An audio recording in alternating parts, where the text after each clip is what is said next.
आदाब, मुंसिफ टीवी में आपका इस्तकबाल है। आप देख रहे हैं जय महाराष्ट्र। पहले हेडलाइंस। बीजेपी और आरएसएस आइन पर हमला करते हैं तो वो हिंदुस्तान की आवाज पर हमला करते हैं। नागपुर में राहुल गांधी का खिताब।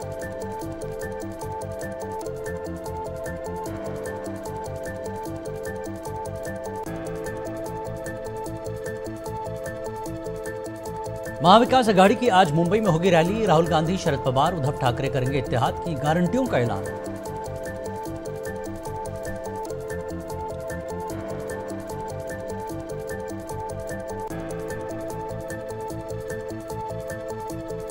अजित पवार की क़यादत वाली एनसीपी ने आज जारी किया इंतखाबी मंशूर। किसानों, खवातीन और नौजवानों के लिए अहम ऐलानात शामिल।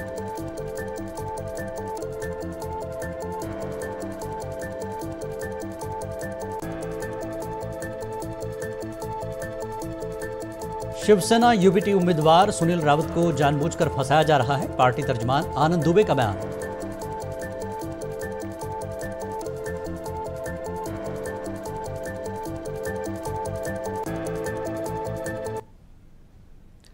और अब खबरें तफसील से। नागपुर में महाविकास अघाड़ी की इंतखाबी मुहिम का आगाज करते हुए लोकसभा में अपोजिशन लीडर राहुल गांधी ने कहा कि जब बीजेपी और आरएसएस आइन पर हमला करते हैं तो वह हिंदुस्तान की आवाज पर हमला करते हैं। उन्होंने कहा कि हमारे इदारे आइन से बने हैं, अगर आइन नहीं है तो कोई इलेक्शन कमीशन नहीं होगा। राहुल गांधी ने कहा कि उनका पहला मकसद मुल्क में जात-पात की मर्दमशुमारी कराना है। राहुल गांधी का इंतखाबी लिहाज से विदर्भ का दौरा काफी अहम है।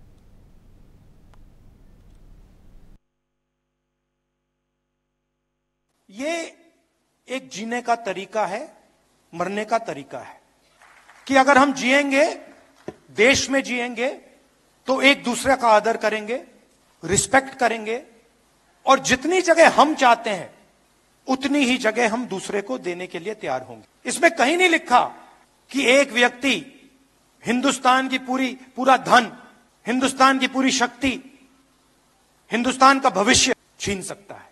इसमें लिखा है कि समानता होनी चाहिए, वन मैन वन वोट होना चाहिए, सबका आदर होना चाहिए, हर धर्म का आदर होना चाहिए, हर जात का, हर प्रदेश का, हर भाषा का आदर होना चाहिए। तो जब आरएसएस के लोग, बीजेपी के लोग इस पर आक्रमण करते हैं तो सिर्फ इस किताब पर नहीं कर रहे हैं आक्रमण, वो हिंदुस्तान की आवाज पर आक्रमण कर रहे हैं।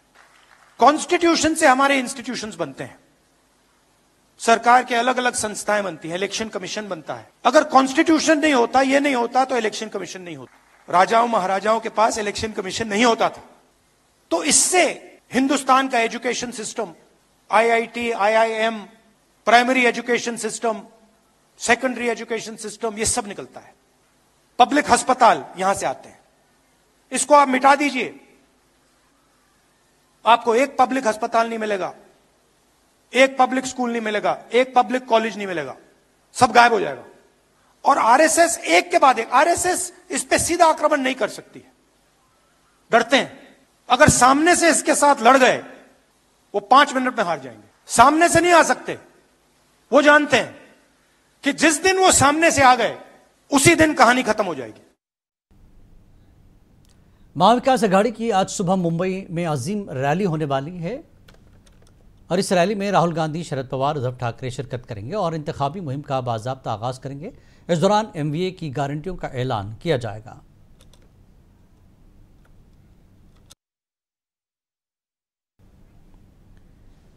मजीद तफसीलात के लिए बात करते हैं। हमारे नुमाइंदे अमजद हमारे साथ जुड़ चुके हैं महाराष्ट्र से। अमजद, महाविकास अघाड़ी की एक बड़ी रैली होगी जिसमें बहुत कुछ तफसीलात आने वाली है, मैनिफेस्टो का भी जो है इजरा होगा आज, क्या कुछ तफसीलात आप दे रहे हैं? हाँ देखिए, साफ तौर पर मैं बता दूं, बीकेसी के अंदर शाम में जो है महाविकास अघाड़ी की एक बड़ी रैली का आयोजन किया गया है जिसके अंदर तमाम जो दिग्गज नेता है, चाहे राहुल गांधी की बात कर ले, एनसीपी गठ से शरद पवार की बात कर ले या शिवसेना उद्धव गठ से उद्धव ठाकरे की बात कर ले, तमाम जो बड़े तीनों नेता है वो कहीं ना कहीं मुंबई के अंदर चुनावी बुगुल जो है वो फूकेंगे। और कहीं ना कहीं ये लगता है कि आने वाले विधानसभा की चुनाव की जो तैयारी है और चुनावी जो माहौल है उसको गर्म करने के लिए पूरी तरीके से महाविकास अघाड़ी जो है पूरी तरीके से तैयारी कर रही है। उसके अंदर और तमाम जो बड़े लीडर है वो भी पहुंचेंगे, जैसे संजय रावत हुए और तमाम जो जयंत पाटिल हुए, तमाम जो ऐसे दिग्गज नेता है वो भी कहीं ना कहीं इस मीटिंग के अंदर शामिल जरूर होंगे। और मैं अगर बात कर ले खड़गे की जो कांग्रेस के अध्यक्ष है वो भी कहीं ना कहीं जो है वो भी मीटिंग में आने वाले हैं। और मैनिफेस्टो जो महाविकास आघाड़ी का मैनिफेस्टो है उसमें जो है वो कर दिया जाएगा। जी, क्या इम्कानात हैं कि मैनिफेस्टो किस की शक्ल सूरत क्या हो सकती है, क्योंकि महाराष्ट्र में अब 3 पार्टियों के 6 टुकड़े हैं और ऐसे में एक दूसरे को बागियों का सामना करना है, तो ऐसे में वोटर बड़ी भूमिका निभाएगा महाराष्ट्र में कि किसका मैनिफेस्टो कितना असरदार होगा। ऐसे में देखिए, अगर महाराष्ट्र की बात कर ले तो महाराष्ट्र के अंदर किसान आत्महत्या को लेकर हमेशा से महाराष्ट्र जो है चर्चित रहता है और सबसे ज्यादा जो किसान है महाराष्ट्र के अंदर ये आत्महत्या करते हुए नजर आते हैं। तो कहीं ना कहीं किसानों के लिए मैनिफेस्टो के अंदर बहुत सारी जो है और जो है वो वादे किए जाएंगे। और अगर बात कर ले गारंटी की, तो गारंटी को भी लेके कहीं ना कहीं इसके मैनिफेस्टो के अंदर गारंटी योजना है। जैसे कर्नाटक के चुनाव जो के लिए जो यात्रा तरीका निकाली है, तो सूत्र बता रहे उसी तरह का जुलता जो है वो मैंने यहाँ पर भी आ सकता है। हालांकि तीनों ही पार्टियां जो है वो अलायंस भी है, 6 टुकड़े हो चुके हैं पार्टियों के। अगर बात करें तो 6 पार्टियां जो है आमने सामने मिलकर जो है चुनाव लड़ ली है। एक पार्टी के 2 टुकड़े हो चुके हैं। तो सबसे ज्यादा जो राजनीति असर जो है और राजनीति है जो वो महाराष्ट्र के अंदर देखने को मिली पूरे हिंदुस्तान के अंदर। और कहीं ना कहीं महाराष्ट्र का जो चुनाव है सबका मुस्तकबिल तय करने वाला है कि किसकी सियासत जो है किस करवट बदलती है। पवार की सियासत भी जो है उसका उनका मुस्तकबिल जो है दांव पे लगा हुआ है। चाहे एकनाथ शिंदे की बात कर ले तो एकनाथ शिंदे का भी मुस्तकबिल जो है वो दांव पे लगा हुआ है। वहीं शरद पवार की बात तो शरद 82 साल के हो चुके हैं। तो कहीं ना कहीं जो उनका मुस्तकबिल है, जो आखिरी पारी खेल रहे हैं वो उसके अंदर शरद पवार को कितनी कामयाबी मिलती है। और उद्धव ठाकरे को कहीं ना कहीं अपनी जो पार्टी और जो वर्चस्व बचाना है उसकी जो लड़ाई है वो लड़ते हुए नजर आ रहे हैं। जी अमजद, एक और चीज़ ये है कि अगर मैं हवाला दूं नवाब मलिक का, तो किसको बहुमत मिलेगा, क्या कुछ होगा, वो तो आने वाला वक्त बताएगा। लेकिन ये है कि एकनाथ शिंदे से पवार साहब, शरद पवार भी राब्ते में हैं और ये कहा जा रहा है कि शिंदे अगले वजीर आला नहीं होंगे। तो ये सारी चीज़ें अब सामने आ रही है पार्टियों की और जनता के सामने, तो इसको लेकर क्या कुछ देखा जा रहा है ज़मीन पर? देखिए, आने वाली सियासत जो है किस करवट बदलती है तो आने वाला वक्त ही बताएगा। लेकिन बीजेपी की जो दोस्त भी बदलेंगे इस बीच। जी, अगर बात कर ले तो अगर एकनाथ शिंदे की बात कर ले तो एकनाथ शिंदे को कहीं ना कहीं विपक्ष जो है महाविकास आघाड़ी जो इस मुद्दे को कहीं ना कहीं जनता के सामने उछालती भी जरूर नजर आएगी। क्योंकि जब विधानसभा का चुनाव होगा, अगर उसके अंदर बहुमत नहीं मिलता तो अगर बीजेपी लार्जेस्ट पार्टी होती है तो बीजेपी का ही कहीं ना कहीं जो है वो चीफ मिनिस्टर जो है वो बनेगा। तो इसको लेके कहीं ना कहीं एकनाथ शिंदे गठ के अंदर भी कहीं ना कहीं कशमकश नजर आएगी। और कहीं ना कहीं महाविकास आघाड़ी की पॉलिसी के कहीं ना कहीं जनता के बीच में ये चीज फैला दी जाए कि कहीं ना कहीं जब महाविकास आघाड़ी अगर एकनाथ शिंदे और एनडीए जीतता है तो कहीं ना उसके अंदर जो है वो जो है एकनाथ शिंदे जो है वो मुख्यमंत्री नहीं रहेंगे। क्योंकि अगर बात करें लाडली बहन योजना जो है महाराष्ट्र में काफी ज्यादा चर्चित है, जिसकी वजह से मुख्यमंत्री का जो चेहरा है वो काफी ज्यादा साफ सुथरा नजर आ रहा है। तो जिसको लेके बहुत सारे लोग ये चाहते हैं कि जो मुख्यमंत्री है वो कहीं ना कहीं एकनाथ शिंदे ही बने। ये तो आने वाला वक्त ही बताएगा कि महाराष्ट्र की सियासत किस करवट बदलती है। बिल्कुल, इन 6 से जिस तरह से आपने भी कहा, मैंने भी कहा कि 3 पार्टियों के 6 टुकड़े और आवाम किस हिस्से पर जो है अपना इंतखाब करेगी, किसको जिताएगी, आने वाला वक्त बताएगा। बहुत बहुत शुक्रिया अमजद इस पूरी जानकारी के लिए। आगे बढ़ेंगे अगली खबर की तरफ। अजीत पवार की क़यादत वाली एनसीपी ने आज अपना इंतखाबी मंशूर जारी किया। इंतखाबी मंशूर में धान के काश्तकारों के लिए 25,000 रुपये फी हेक्टर बोनस, किसानों के कर्ज की माफ़ी, लाडली बहना योजना के तहत अहल खवातीन को माहाना 1,500 रुपये बढ़ाकर 2,100 रुपये की करने का वादा किया है और 2.5 मिलियन मुलाजिमतें पैदा करना और देही इलाकों में 45,000 सड़कों की तामीर शामिल है। और ये वादे उन 10 जमानतों का हिस्सा थे जिनका ऐलान मंगल को वज़ीर आला एकनाथ शिंदे ने कोल्हापुर में महायुति की रैली के दौरान किया था। अजीत पवार ने बारामती में प्रेस कॉन्फ्रेंस से खिताब किया।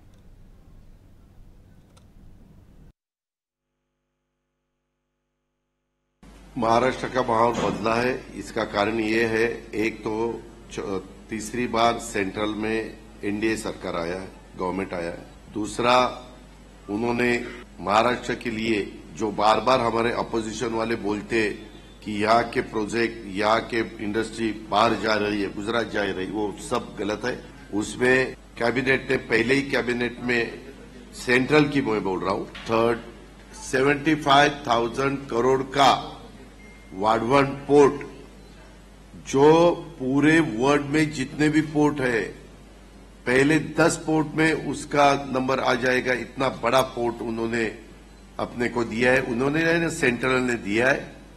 वो साइट बहुत अच्छी है आपको ताज्जुब होगा कि 35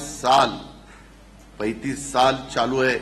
वो करना चाहिए, करना चाहिए, करना चाहिए, क्योंकि अपने यहाँ बहुत इस पूरे देश के बाजू में समुंदर होते हुए भी साइट अच्छी होनी चाहिए, वहां डीप होना चाहिए। वैसे वो साइट अपने को नंबर 1 की साइट अपने देश में वहां मिली है और वो महाराष्ट्र में है, पालघर डिस्ट्रिक्ट में है। वाढवण वहां का विलेज का नाम है और वहां का भूमि पूजन भी किया है।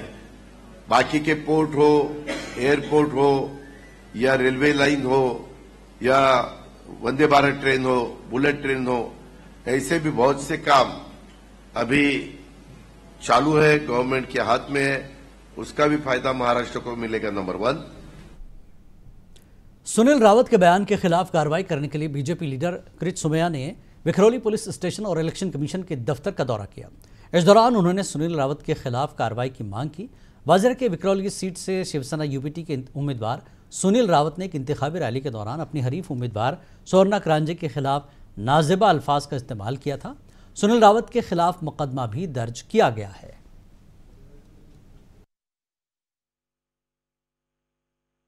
उद्धव ठाकरे सेना के विक्रोली के उम्मीदवार सुनील राउत ने एक महिला प्रतिस्पर्धी उम्मीदवार का चारित्र हनन करना, धमकी देना और मुस्लिमों की अपीजमेंट के लिए उनका बलि की बकरी, बलि का बकरा बनाया जाएगा।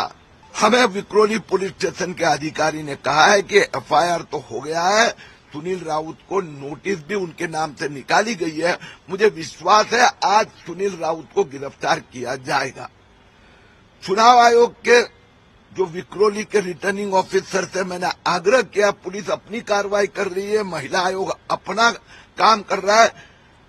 चुनाव आयोग ने आचार संहिता भंग, प्रतिस्पर्धी उम्मीदवार का चारित्र हनन, धमकाना, उसके लिए सुनील राउत के ऊपर कार्रवाई करनी चाहिए और उनके ऊपर 24 घंटे की प्रचार बंदी का आदेश देना चाहिए।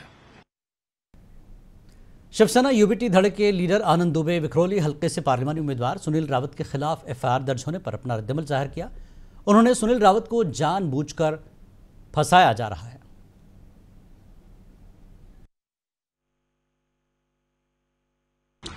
देखिए, ऐसा है कि हम लोग ने कभी किसी महिला के खिलाफ कोई गलत बयानबाजी नहीं की है। अरविंद सावंत जी के मुंह से जब निकला तो उन्होंने तत्काल प्रभाव से क्षमा मांग ली। क्षमा मांगने से कोई छोटा नहीं हो जाता। और सुनील राउत साहब को तो जानबूझकर फंसाया जा रहा है। सुनील राउत साहब हो और चाहे और भी हमारे नेता हो, ये पार्टी का प्रचार प्रसार कैसे न कर पाए, इसके लिए इनको उलझा दो। अब बताइए, इस लेवल पे राजनीति अगर आ गई है, इतनी गंदी राजनीति बीजेपी और उनके सहयोगी ने शुरू की है, बहुत दुर्भाग्यपूर्ण है।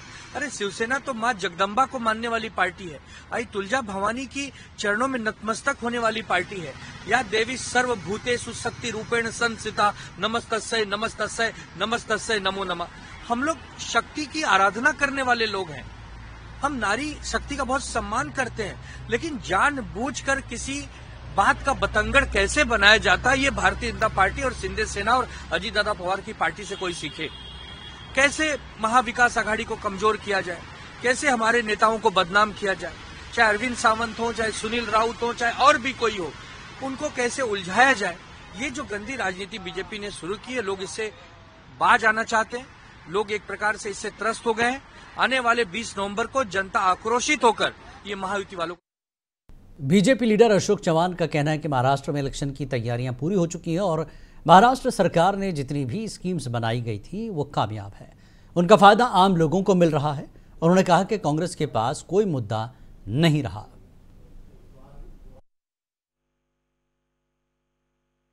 लोगों के सामने जब हम जाते हैं तो लोग हमें पूछेंगे आपने क्या किया है। तो 2.5 साल का परफॉर्मेंस ही हमारा परफॉर्मेंस लोगों के सामने है, जिसका अमल इस राज्य में हो रहा है। इसलिए मेरी गुजारिश है कि फेक नैरेटिव के झांसे में लोग ना आए। लोकसभा के चुनाव के वक्त फेक नैरेटिव सेट करके संविधान की बातें कही गई कि संविधान बदलने वाले हैं, आरक्षण रद्द होने वाला है। ऐसा कोई भी इशू अमल में नहीं आया और मोदी साहब ने स्पष्ट किया है, भाजपा ने यह स्पष्ट किया है, ये फेक नैरेटिव सेट करके लोगों को बहकाया जा रहा है। हमने कभी संविधान बदलने की बात की ही नहीं थी। हमने कोई आरक्षण रद्द करने की बात की नहीं थी और ना हम होने देंगे, ना हम। शोलापुर जुनूब से बीजेपी के उम्मीदवार साबिक एमएलए सुभाष बाबू देशमुख के इंतखाबी मुहिम के दफ्तर का एमएलए चित्राताई वाघ और दीगर लीडरान की मौजूदगी में इफ्तिताह किया गया। इस मौके पर चित्राताई ने महायुति हुकूमत की हुसूलियाबियों का तस्करा किया। उन्होंने कहा कि हुकूमत ने खवातीन को बाइख्तियार बनाने का काम किया है। हुकूमत ने अलग अलग लोगों के लिए अलग अलग स्कीमें बनाई हैं, जिसका फायदा हर किसी को मिल रहा है।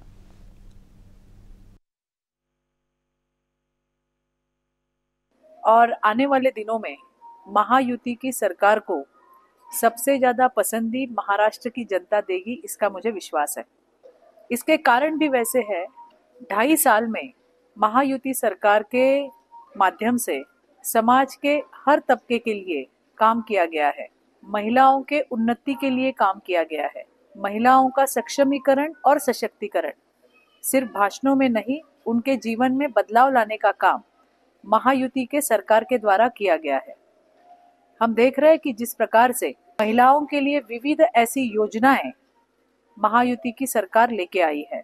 सबसे लोगों की पसंदीदा जो हमारी योजना है वो है लाडली बहन योजना, जिसके तहत आज तक 2.5 करोड़ महिलाओं के खाते में हमारे भाइयों के द्वारा लाडली बहनों को 1,500 रुपए देने का काम हुआ है। इसके साथ ही जो बुल्ढाना जिले के सिंध खेड़राजा असेंबली हलके में एमएलए डॉक्टर राजेंद्र शिंगने को इस मरतबा उनकी ही भतीजी गायत्री शिंगने से मुकाबला है।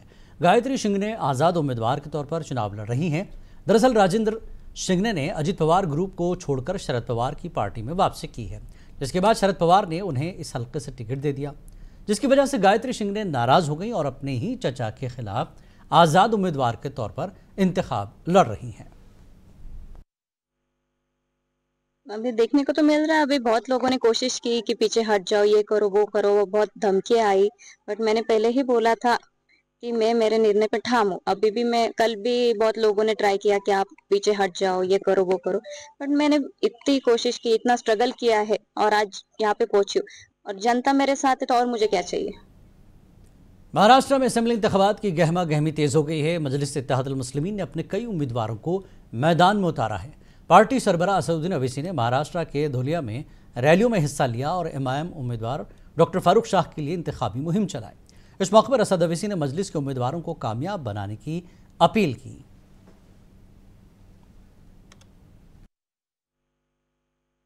याद रखो, तुमको 20 तारीख को पतंग को ही बटन दबाना है।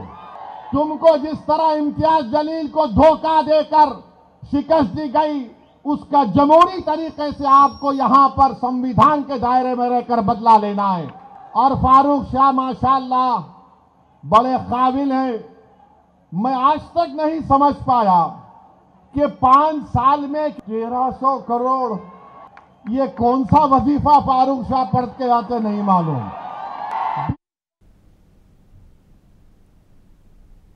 एमआईएम लीडर अकबरुद्दीन अवैसी ने भी औरंगाबाद के आम खास मैदान में इंतखाबी जलसे से खिताब किया। इस मौके पर अकबर अवैसी ने कहा कि इत्तेहाद इनकलाब की जमानत है। उन्होंने कहा कि मजलिस मजलूमों की आवाज़ है। अकबर अवैसी ने पार्टी उम्मीदवारों इम्तियाज जलील और नासिर सिद्दीकी को भारी अक्सरी से कामयाब बनाने की अपील की।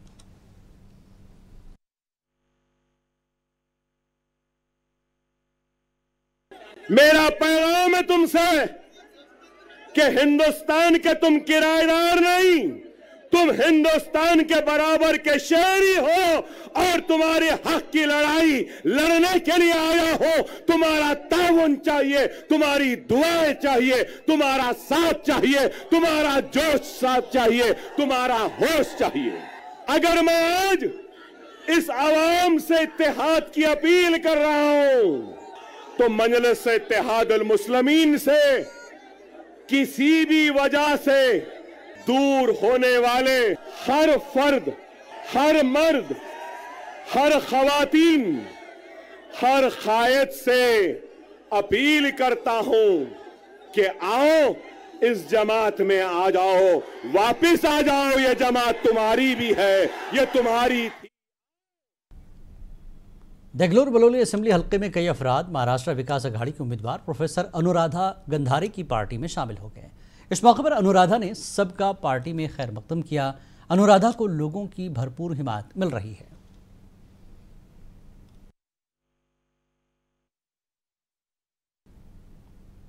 जलगांव जिले के तबापुर नेशनल हाईवे नंबर 6 पर मुसाफिरों को ले जाने वाली एक कार में अचानक आग लग गई। इस वाक़े में तकरीबन 10 लोग झुलस गए। बताया जा रहा है कि कार में एलपीजी भरते वक्त धमाका हो गया। जख्मियों को जिला अस्पताल मुंतकिल किया गया। फायर ब्रिगेड अमले ने आग पर काबू पा लिया।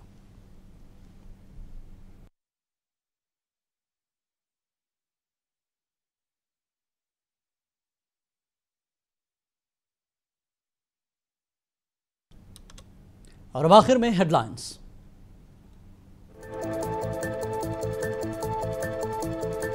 बीजेपी और आरएसएस आइन पर हमला करते हैं तो हिंदुस्तान की आवाज पर हमला करते हैं। नागपुर में राहुल गांधी का खिताब।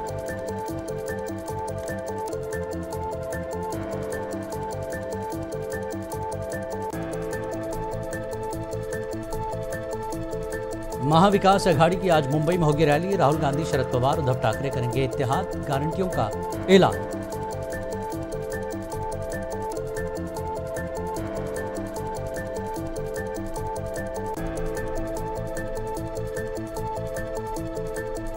अजित पवार की क़यादत वाली एनसीपी ने आज जारी किया अपना इंतखाबी मंशूर। किसानों, खवातीन और नौजवानों के लिए अहम ऐलानात शामिल।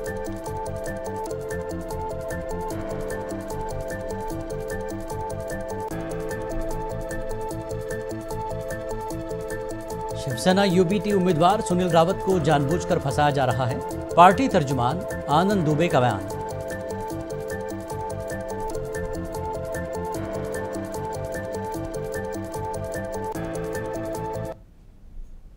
जय महाराष्ट्र में फिलहाल इतना ही। आदाब।